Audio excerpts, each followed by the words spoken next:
said that they were going to have to deliver me today or soon. And my husband said, "Well, how soon? Maybe in a month or,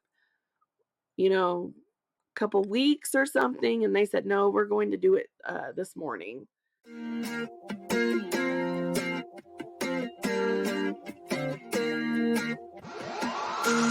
Welcome to the Blind Mom Life podcast. I'm your host, Chelsey Painter Davis, blind wife, mother, and public speaker. I want to invite you to dive deep with my special guests and I as we talk conquering disabilities, cherishing motherhood, and choosing life. Are you ready? Action.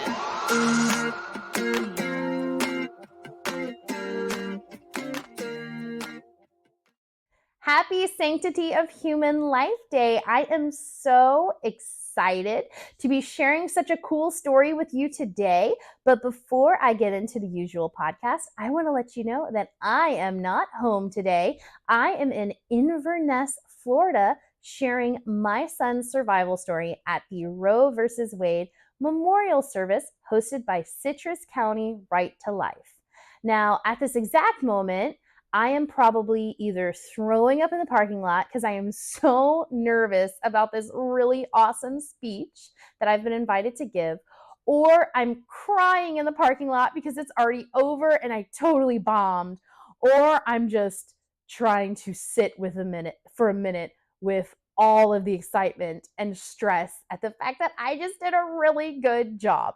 So pray for me today that this speech goes well and everyone enjoys hearing Dallas's story, because as I'm recording this right now, I am so nervous.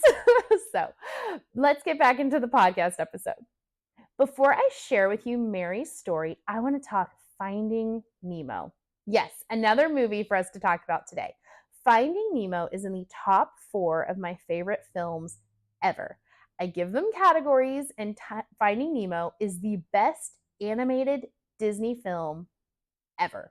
I love it so much. Not just because of the calming, beautiful ocean sounds, wacky Dory, or the beautiful undersea aquatic life. It is a beautiful story about a love that never gives up and that is self-sacrificing. I love seeing how Marlin does anything and everything to save his son. I find it so calming and it soothes me in a way that other movies really don't. So for those of you who have never seen the movie, first, pause this podcast right now and go watch it because there's something wrong with you. Like, it is a masterpiece. You really need to watch this movie. But assuming the rest of you have seen this film, you know the beginning scene where Marlin loses Coral and loses almost all of his children to a hungry barracuda. It starts out where Coral and Marlin are talking about how excited they are about their new home and their new children that are about to hatch, and how much fun and nervousness they have about this new adventure of parenthood that they're going to embark on together. But when the hungry barracuda shows up, everything changes. And Marlin's new world is filled with the loss of Coral and the loss of all but one of his children. He desperately and heartbreakingly is searching for them when he realizes the only egg left is at the bottom in the sand, and it is scratched. His little child has been injured by the barracuda, and that doesn't stop him from loving his child. If anything, it makes him love him more. He picks up that little baby egg in his fins and he cradles him and says, "It's okay. Daddy's here. Daddy's got you."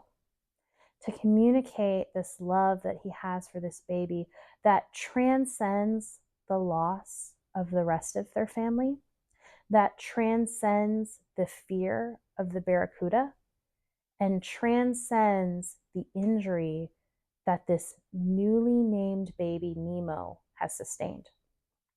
Because that's what parents do. They don't look at their children and say, how good are you? Will you earn my love today? They just give their love. They give their love freely, just like Christ gives his love to us. even when we're broken and we're messed up, he just says, I love you. I want what's best for you, but I love you.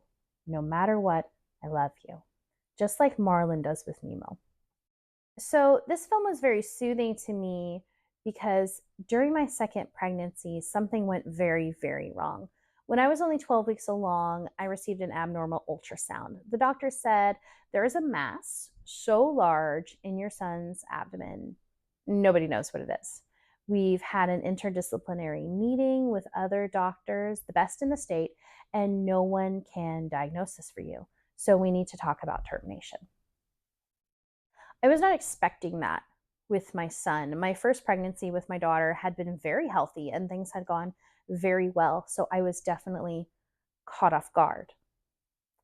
I refused the abortion, but the doctor kept pressing. He kept asking me every time we spoke and ignoring my refusals. He said things like, well, your son could have brain damage from CMV, or he could have Down syndrome, or he could have cancer. There's so many things that could be what this masses that we're seeing on the ultrasound, and we don't really know, but we need to know if you're going to terminate or not because we need to make some decisions rather quickly. I refused again and again, and it was really hard. It was really hard to hear someone talking about my son that way.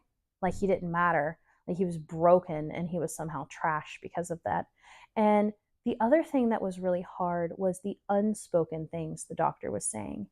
When he was communicating to me that we need to talk about termination because your son might be disabled, the words that he didn't say, but I heard very clearly, were disabled like you. I don't know what kind of lack of awareness it takes to walk into a room and tell a disabled woman that she needs to kill her child because he might be disabled as well. But it hurt. It hurt so bad because what he was calling into question was not only my value as a human being, he was calling into question my love as a parent. And to this day, that is the worst thing that anyone has ever said to me. The most offensive, the most cruel, the nastiest thing I have ever heard. And it hurts. It still makes me sad to this day that my son might ever think that my love to him is attached to how perfect he is, or how healthy he is, or how well he performs in sports or school. And it really hurts that someone not only thought that about me, they said it to me multiple times. And I aspire to be a parent like Marlin that holds his child close and says, whatever it takes in this world for me to be there for you, I will do it. And that is what I see in my friend Mary. I'm so excited to be a part of sharing her story with you because this woman faced very scary odds, a nightmare of a pregnancy. And she came out with a love for her son that was so rich and so deep. It is a privilege to be a part of sharing their story now. So, without any more talking, without any more of me going on and on, here's my friend Mary. Okay, so I'm so excited to be interviewing you on the podcast today. Why don't you tell us a little bit about yourself? My name is Mary Crues.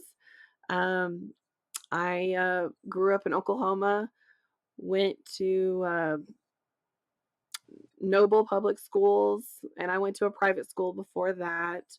Um, Graduated from OCCC and OU and got my social work degree. Um, and so I have a husband and a little boy who is now 3 years old. So why don't you walk us through what it felt like when you found out you were pregnant with your little boy? When I found out I was pregnant, we were extremely excited because we were seeing a fertility specialist. Mhm. So we were seeing them quite a bit, and I was given some medication called Femara. It's supposed to help you ovulate.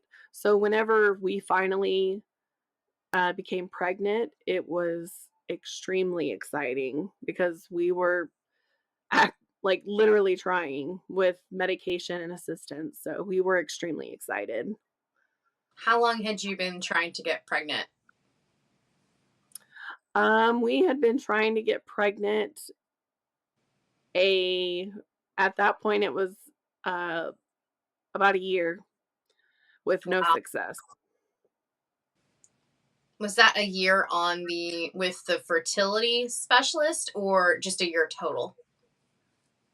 Just from my total from whenever we started. Mhm.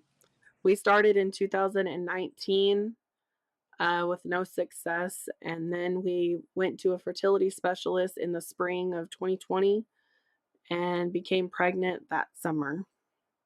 What was your husband's reaction when you told him that you were pregnant? I know you guys said you were very excited, but what was his like? He was ecstatic. He actually left work to pick up more tests just to make sure that we were pregnant. Um, and also we had to call the doctor's office to let them know that the medication worked. So, but he actually just left work and got some tests, and we checked, and they were all positive. So we were very excited. That's so fun. When you went to see your doctor, did they warn you what kind of symptoms you should be looking for in your pregnancy? Like what would be normal, what would be not normal as far as symptoms go? Actually, no, they did not. Um, Really, all they said was just the regular type of pregnancy. So, um, we didn't know that it wasn't going to be normal. What do you mean by that? Um, we he was born early, so um I Did they warn you at all, like what would cause you to have to come? How to know if you were having complications with the pregnancy? Did they expect you to have a normal, healthy pregnancy, or because of the fertility medication, were they expecting you to maybe have more complications? I don't think so. They never really mentioned anything like the OB or um the fertility specialist. None of them. They just said that at the time when we got pregnant we had twins, and um uh the other baby was a week behind baby V. So um but we didn't know that it wasn't going to be normal. So but the fertility specialist did explain something called vanishing twin syndrome to give me a heads up that we would probably not completely have twins. So they gave us a heads up about that. Is that because the second baby was so far behind in development from your from Vincent, or Yes, I believe. Yes, he was a week behind, or he or she was a week behind baby V. So um he the fertility specialist said that sorry, I'm trying to think. The fertility specialist said that we did have twins, but likely we're going to not. And there was a thing called vanishing twin syndrome where the stronger baby absorbs the other baby. So, um, and that is what happened. So, how long was but it until you found out that you'd lost one of the babies? I want to say, June- I want to say it was maybe 2 or 3 months. So I mean, Oh wow. it was still in like the early, um, early stage. I feel like it was still in the early stages of pregnancy. Hmm. I'm sorry that you lost the other baby. Yes, we were both sad about it. But I think baby V, he, he he took over. So, I believe I ovulated twice and they were in separate sacs. So, Hmm. um, I but yeah, the heart rate, we would go weekly and the heart rate just kept going down and down. So, but they did explain that to me at least and gave me a heads up about that. So, with the vanishing twin syndrome, with you losing one of your babies, after that happened, did they expect everything to be healthy with Vincent, or can the vanishing twin syndrome cause issues with the remaining child? We've kind of questioned that um over the years after having baby V, if that caused any sort of like complications during the pregnancy, but nobody explained that to us in terms of saying that that was the cause of Vincent being born early. So we don't actually know, but we have talked, to some doctors and things like that, and that that idea is still it's a possibility, but we So, don't know. so what complications or symptoms led up to you having Vincent early, and how early did you have him? The symptoms that I had was I had severe nausea and I was extremely exhausted. Um, I mean, I was doing everything still, getting up. I when I was nauseated though, I couldn't do much but rest. But otherwise, I was still getting up and doing everything that I needed to do. So I did have a pain in my side, my right side, and um, I really didn't think anything of that. But later on, we looked at the symptoms, and that was definitely a part of it. There was a time where I actually felt Vincent move, and it was an extremely, almost like a butterfly feeling in my stomach. And I remember I was doing the dishes and I felt that, and it was a very powerful, like, butterfly move in my stomach. And I got excited. But even now, when I'm looking back, I wonder if that was another sign that something wasn't right. Um, Just because of the but severity of the movement, you think?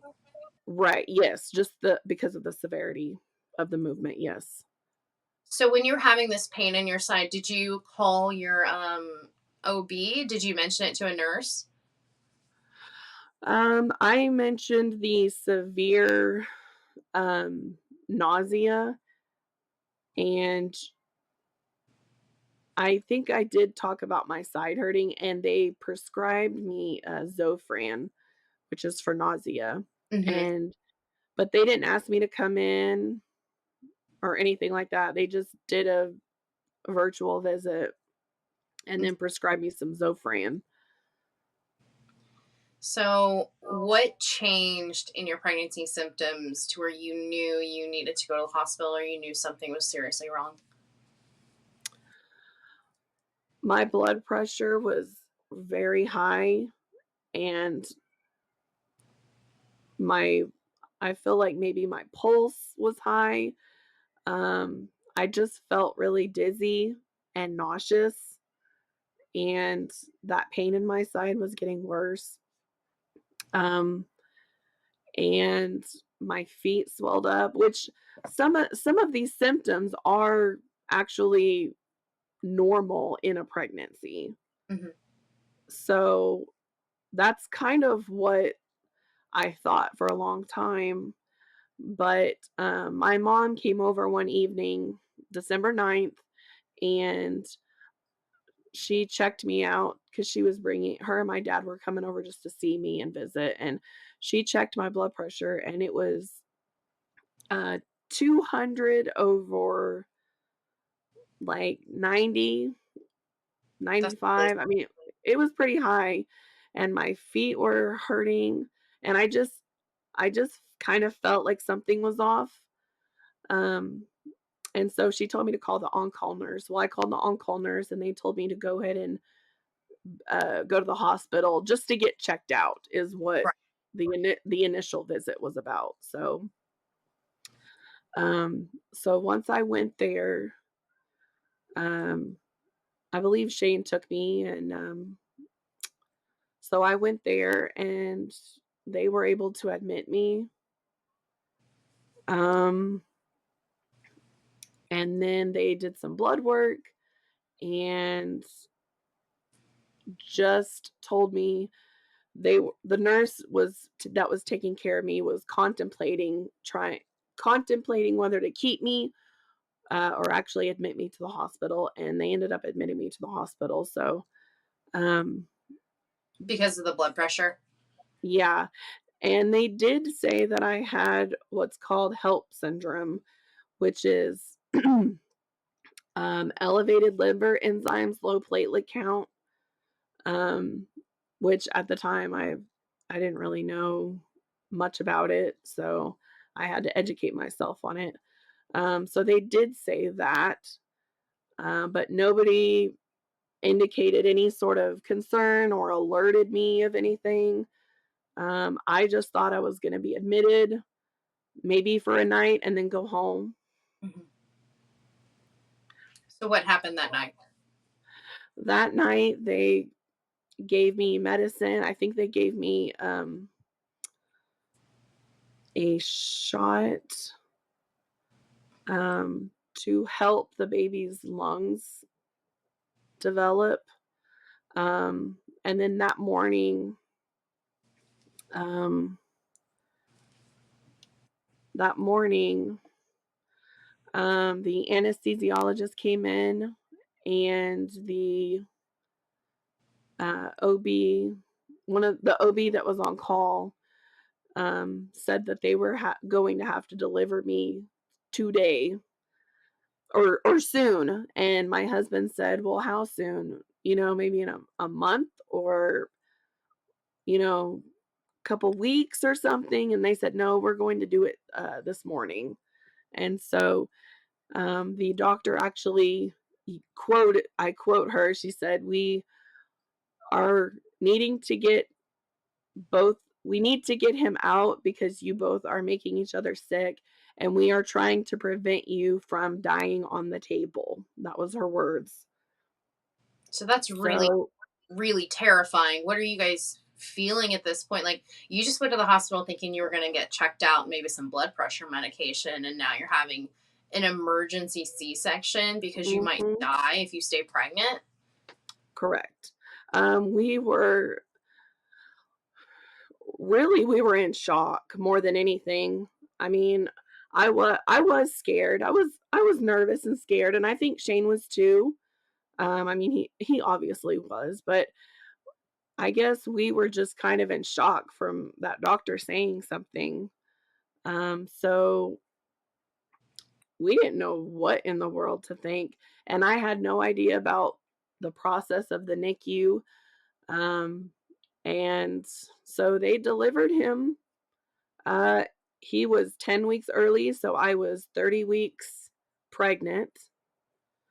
Um, he was delivered at 10:47, December 10th, 2020.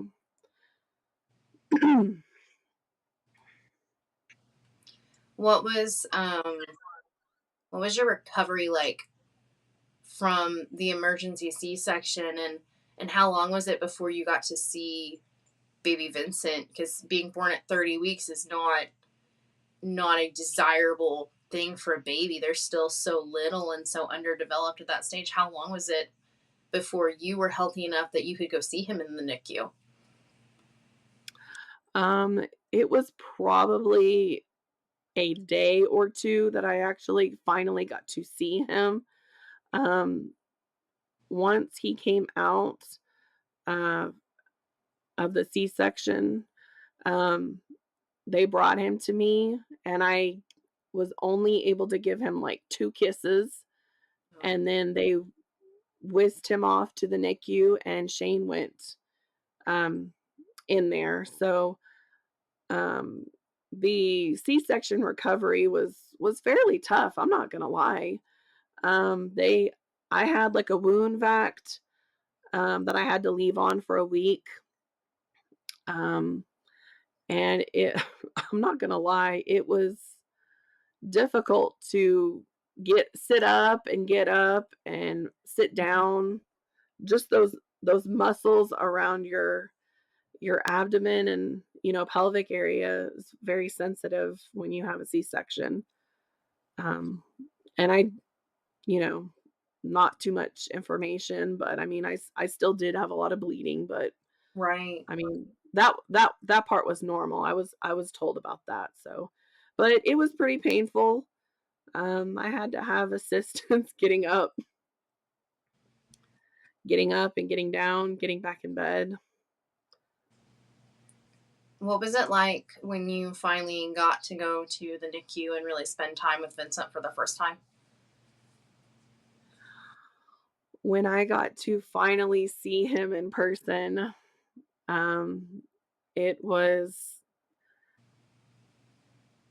love at first sight, and I was also sad at the same time that I couldn't hold him because he was in an isolette.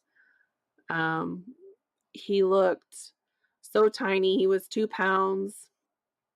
He had the preemie diapers on.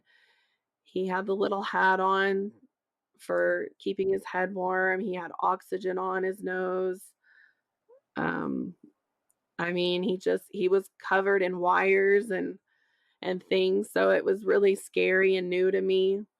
But at the same time, I was so happy and blessed that he was alive, and I just I was already in love with him before, but actually seeing him was just made everything better. He was just a beautiful little baby, but he was very, very small. I'm not trying to laugh about that, but he really was very small. So it was, I wasn't used to seeing a baby that small. When was the first time that you got to hold him? If he's covered in all those wires and he's on oxygen, I bet it's not just like picking the baby out of the bassinet. What was that like getting? When did you finally get to hold him for the first time? The first time I held him, um, it was a whole week, and that killed me. Um, but it was a week when I finally got to hold him. The nurses had to get it was a process. They had to get all of his cords and oxygen and, heart monitor. They had to get all of that safely around me while I was holding him. I got to do skin to skin. So he was just up to my neck and then close to my chest, middle of my chest. So he was really small, but we had to have a blanket over him. Um, but I mean, he was naked with his diaper, and then he was on my chest to do skin to skin. Um, I was nervous because of all the cords. Yeah. The nurses were extremely accommodating and worked with me, and you know, I mean, they do this for a living, so I mean, they made everything look super easy. So I was never able to get him out myself. Yeah. Um, And does it so I had to call the nurses to get him, but it was it was a beautiful experience, and it was also scary too and sad seeing him hooked up to everything and sounds like a nightmare to have to see your child like that. Like even though so grateful that they're alive, because it's terrifying to deliver at only 30 weeks, but it's still like, Mhm. I feel like that's not a thing that parents should have to see their kid under that much medical intervention. It sounds horrifying, Mary. It really was, Chelsea. It was a very tough experience for me and Shane. Um, it was mentally draining. All I wanted to do was just pick him up and take him home with me, Yeah. and I know that I couldn't do that. Um, but I tried to see him every day for hours and hours. How long was he in the hospital for before you finally could take him home? He was in the NICU and hospital stay at 3 different facilities for 9.5 months. So, at 9.5 months is when he got to come home, and it was so exciting, scary, and, you know, kind of a crazy time, like, wow, he finally gets to come home. What medical issues, what kind of medical equipment did he come home with at 9.5 months old? He came home with, um, let's see, an oxygen concentrator. Um, he had in a trach put in him. He had a G tube put in him. Um, so we had all of the cleaning supplies for the trach and the G tube. We had a compressor that was attached to the oxygen concentrator to push the air through. We had a monitor that was attached to his little, almost like a little sticky band-aid that went around his toe, and that monitored his oxygen and his heart rate and pulse. That had to happen. And then um, he was on different formulas that went through his G tube. So we had to have a pump for the G tube to push the food through his belly. Um, I mean, it felt like an endless amount of um, medical supplies. Did you guys have to do all of that on your own? Did you have family come? Because you mentioned, I think your mom is a nurse. Did you have help from the hospital at all? Like, or was it just sink or swim? Like, here's your baby. So for the first October, so basically the first month and a half, um, we had me and Shane and my family support, because my parents and Shane's parents live nearby. So we had a lot of family support for about a month and a half. And before Vincent was discharged from the Bethany Children's Center, I had met with um, a nurse that was with specialty care pediatrics, and she was trying to connect me services once he got discharged. Excuse me, but that process took a moment. So we got a nurse to help us in November of 2021. Even though he'd been discharged in September, was it? Yes, the end of September. That's a long gap. Um, it was a while. Shane had some paternity leave that he did not use while Vincent was born and in the hospital. So it was a huge blessing to have Shane with me for, I think it was 2.5 or 3 months, to help. So I had him, I had my parents, Shane's parents, my cousin and my aunts, brother and his family. So we had a lot of support. And then once the nurse came, that helped out tremendously. Mhm. She worked maybe three weeks, I want to say, night shift, because that was the time Shane was still at home, but he was fixing to go back to work after that. So we had her do, it was like 2 or 3 weeks of night shift. And then once he went back to work, um, she switched over to day shift to help me. Mhm. And my father is retired, so he was able to come over quite a bit too.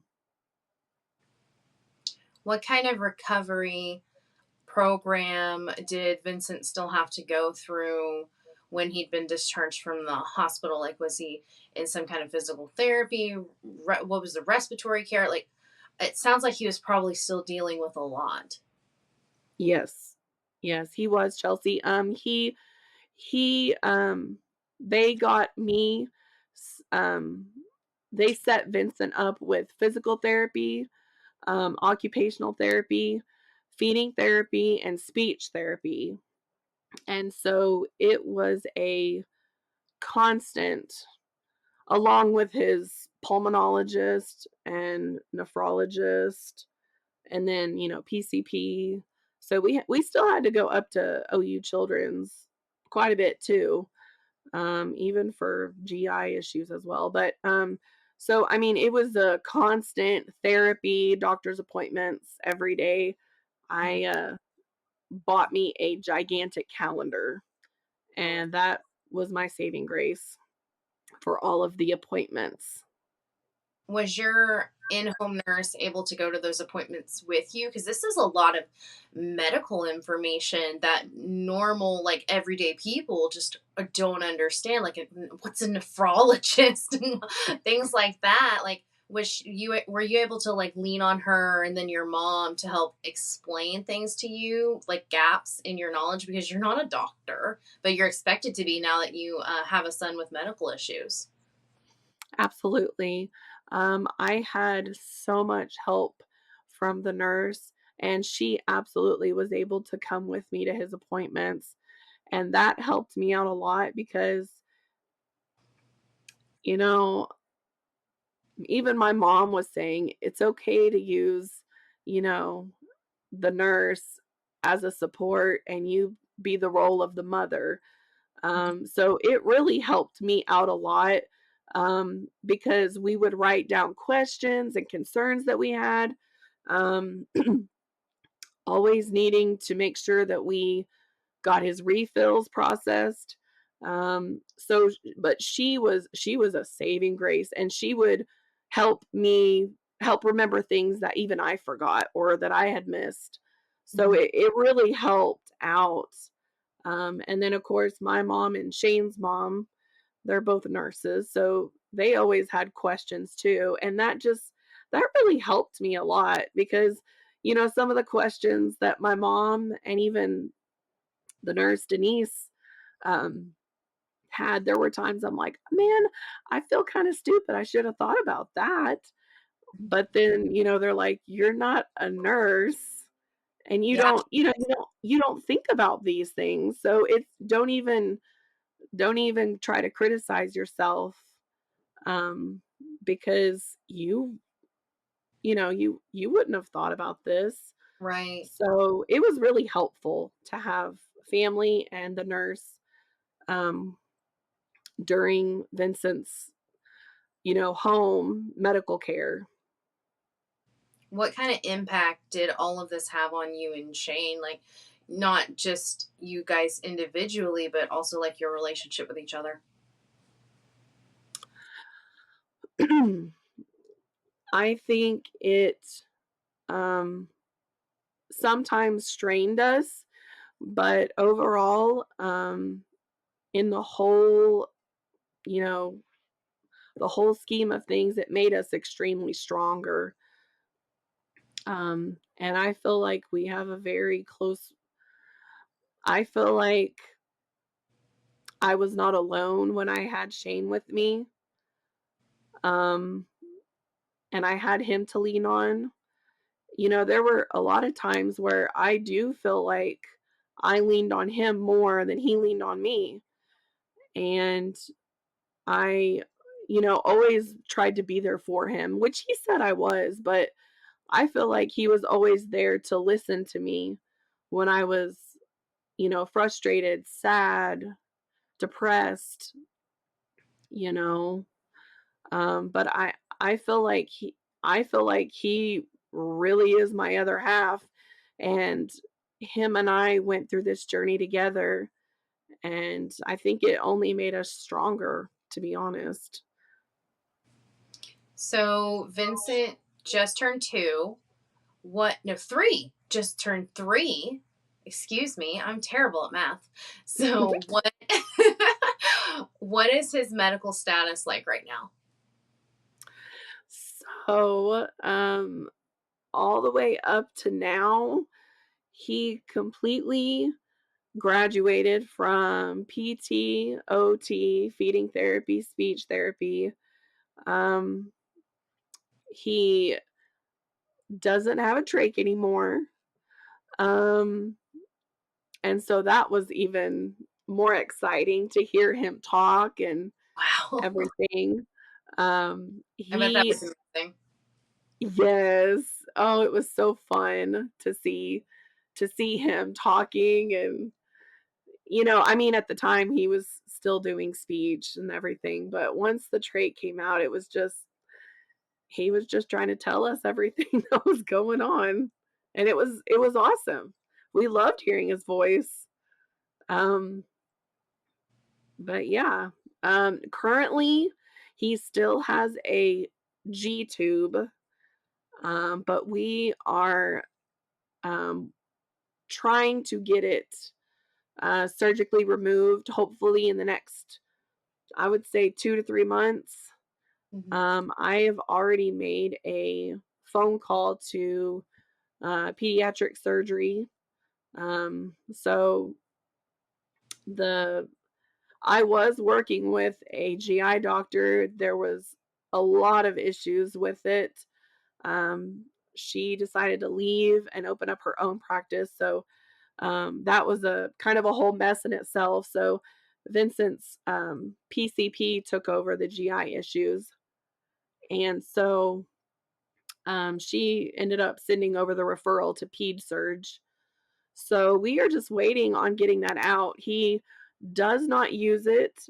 He was sick, you know, 2 weeks ago with a Mhm. really bad stomach bug. And so honestly, it's kinda nice to have the G tube because he didn't wanna eat, so we were able to push fluids Yeah, and Tylenol and ibuprofen. So, I mean, honest in that aspect, it's kinda nice to have, but we are so ready for it to come out. But we have not used it for food in several months, so we're very excited about that. do you still Um have breathing issues at all? no, I don't I don't think so.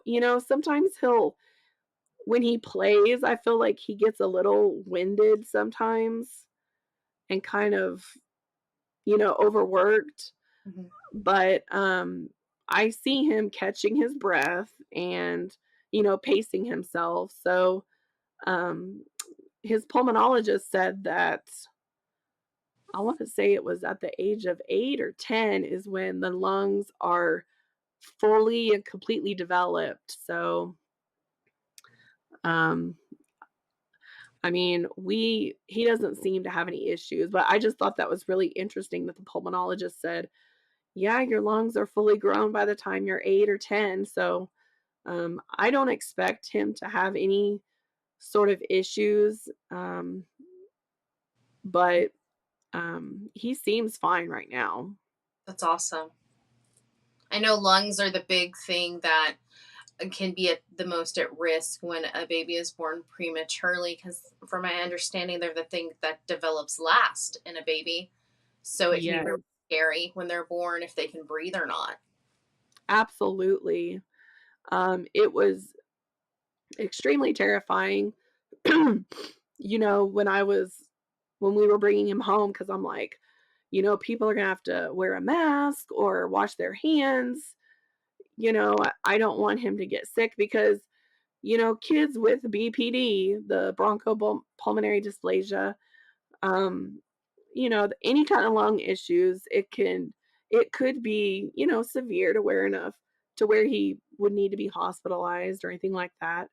Um, and I think we only took him to the ER once he came home. I would say a total of 2, 3 times. So, but he doesn't need oxygen or anything like that. Um, so we are just enthralled and excited for all of his development and everything that he's, conquered. What kind of a 3-year-old is he like? Like what things does he like to play with? What does he like to do? What does he like to say? He is an extremely big emotion type child. Everything is a big deal emotion wise. Um, he loves fruit snacks. He loves Elmo. He loves Curious George. He We were at my parents' tonight, and he is a music man. He loves to play the guitar. So my parents got him that. I mean, he loves playing. He loves music. It's really neat. How has So you talked a little bit about your C-section recovery. How has the rest of your health been since having HELLP syndrome? That's a really scary thing to get told when you're pregnant. How have you been doing now? I have been doing better. When I had to be I was discharged and had to be readmitted because they couldn't get my blood pressure down. But for I would say about 3 months after I had Vincent, I was on like 2 and 3 blood pressure medicines. So that I mean, it took my body a while to kind of get back to that normal state again. Um, I think things are, my C-section is healed. Um, it's still numb down there. I actually don't feel that area, but um I did have gestational diabetes. Now I don't. Um, so I think my body is finally getting back to its normal um, state before I had him. So Mhm. I'm much better. I'm much better mentally as well. I see a therapist. I take antidepressants. Um, I have a good family support system. I Me and Shane talk a lot, mostly me. So he's I feel like he's also my therapist. Do you ever feel like when you're looking back on your pregnancy story, and you said that you called the nurse when you were first feeling really nauseous and you're having this pain in your side, and that can those can be really serious symptoms. Do you feel like they didn't take you seriously enough, or maybe um this premature delivery could have been avoided if they'd listened to you a little bit more? Yes, I at the time I did have a lot of anger and frustration because I feel like, you know, their experience and their expertise, I was hoping they would have caught it before it, you know, ended the way that it did. Mhm.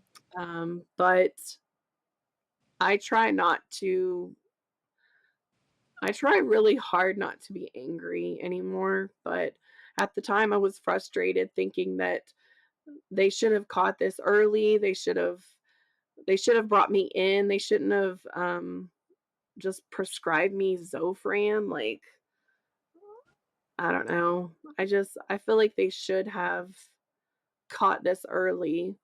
Um if we decide to have another baby, I would obviously be high risk, but Mhm. I would prefer to try to find a different OB.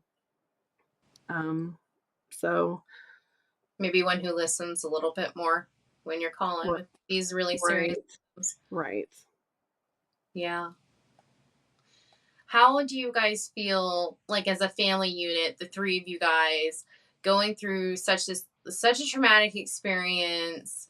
When people get pregnant, they often think like, "Oh, everything's wonderful. I'm so happy." Nobody expects to have an emergency C-section at 30 weeks, be told, "Hey, if you don't have this, you're going to die." Like it's not like a an option we're giving you. It's we're having a C-section right now. Like how do you feel about that having overcome that and now where you guys are now as the three of you and your little family? Um, I kind of thought at first when everything happened that it was kind of broken, and I felt like I got the short end of the stick. Um, going through everything because a lot of my friends would tell me they're really fun, interesting, and, every pregnancy can be stressful at times, but, I just kind of felt like I was robbed of that innocence. I felt like Vincent was robbed as well, not getting to develop. Um, Shane was robbed, um, as well. But going through all of this, Shane and I me and him, as crazy as it sounds, we would go through all of that again. Um, and, knowing that Vincent is still with us and he's doing great and he's thriving so well, it makes me feel like um, God also was teaching me patience throughout the process and to also not give up because there was a lot of times I wanted to give up. So having this close relationship now with Shane and Vincent, um, I just feel like we are a very strong entity now, and we can conquer anything. And when you look the name Vincent up on the internet, um, the meaning of his name means to conquer. And so I think he was a conqueror throughout his entire life. He was a conqueror of everything, That's awesome. and we just didn't know it. Thank you so much for sharing your story, Mary, and chatting with me. Do you have any encouragement that you can share with any other women who are going through a pregnancy? Maybe they're having some complications and they're scared, or maybe a woman just went through exactly what you did go through with HELLP syndrome and a premature delivery. Is there anything you can say to them to just encourage them? Absolutely. Um, I did not do this, but if you keep a journal of everything that you're doing throughout the process, um, ask as many questions in the medical field as much as you can. No question is a stupid question. And just there was a lot of times I always had a lot of gut feelings, and a lot of times they were right. So I was always, go with your gut feeling. If something feels wrong in your body, because you know your body the best, say something. Say something to your OB, say something to your on-call nurse. Um, Tell your spouses or family members, if you're a single parent, just ask questions, ask. And if you have concerns, please tell them. Um, but like I said, we had no idea what life was in the NICU world. So I was asking probably 20 questions a day for 9.5 months about every single medical equipment that they were doing, everything that they were teaching me about the trach and the G tube and the changing the trach ties. Like, I just asked about everything, and just pray.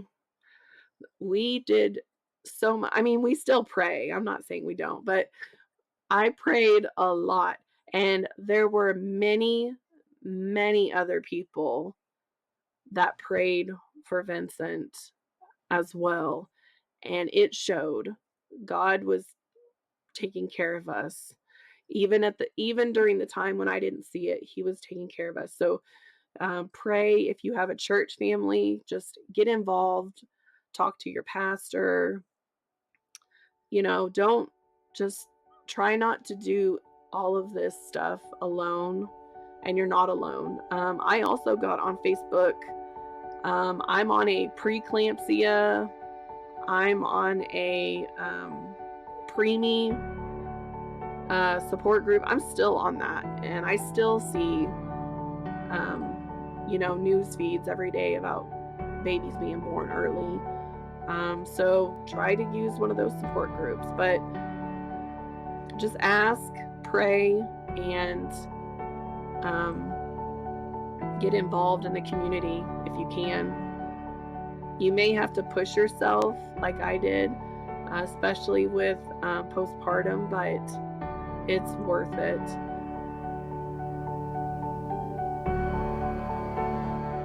Reach out for support. I love how Mary redirects us back to our communities to find help in our times of need. It is so easy to turn in on ourselves when we're met with trauma or heartbreak and to say, whisper lies in our own heads like, nobody knows what I'm going through. Nobody cares what I'm going through. Nobody can help me anyway. There's nothing anyone can do. I'm alone, and I'll always be alone in this. That's really easy to sink into and believe, but it's not true. If we reach out for help, we find the right people, we can do so much better together if we just be honest about the dark place that we find ourselves in. I remember those weeks when I genuinely thought my son might die. I was terrified and I didn't know what to do. The doctors didn't seem to be taking his care seriously. They were just bringing up abortion every chance they got. And every time I went into an appointment, I left further traumatized by the horrible, harsh, mean things that my doctor had said. I was scared. But it finally occurred to me that what if I called a pregnancy resource center? I mean, this wasn't an unplanned pregnancy, but surely they'd be on my side. And when I did, to my great surprise, I was instantly put on with a nurse who knew exactly what to do.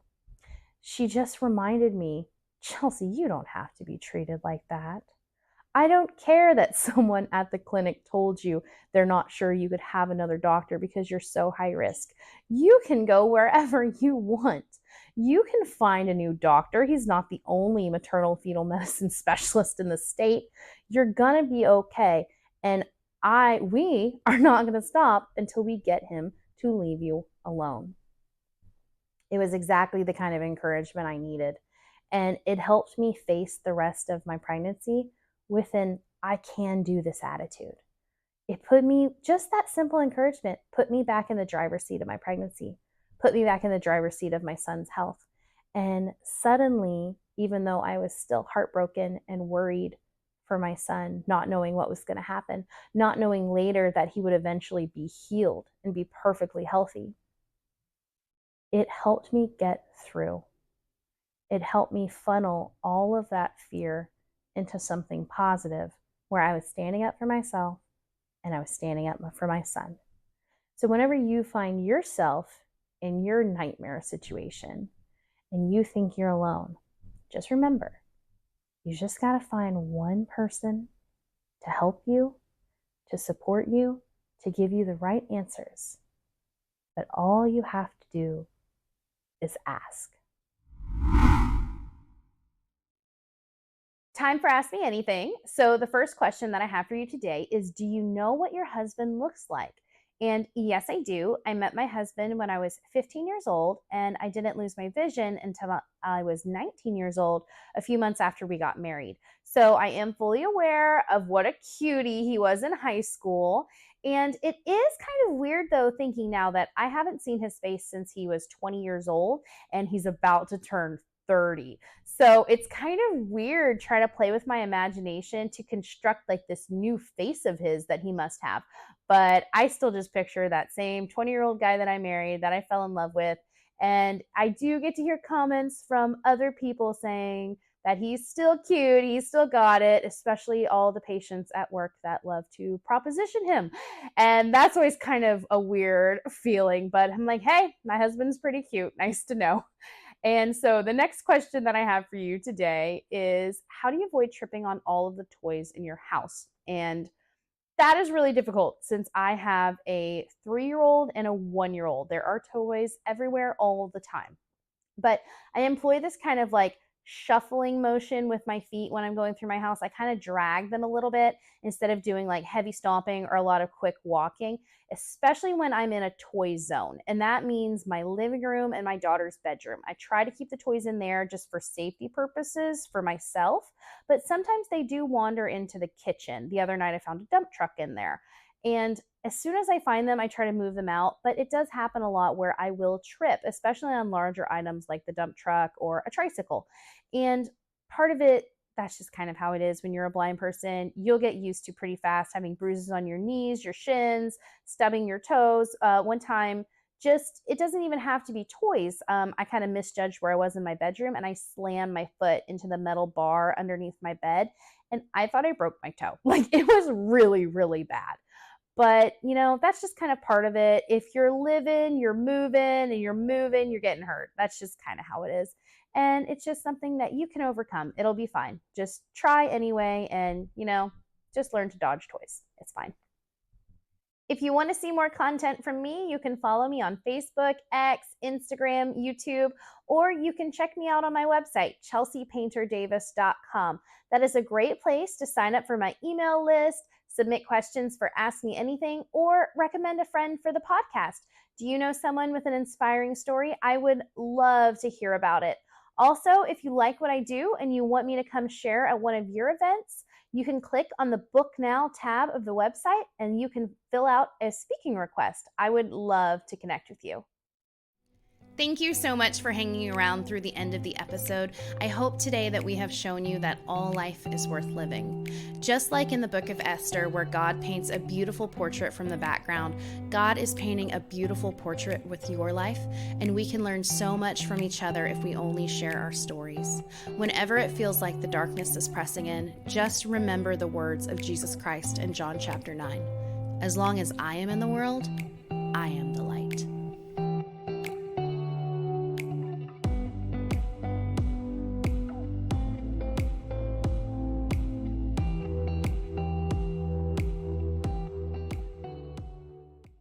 Okay, I'm gonna have Austin save the recording.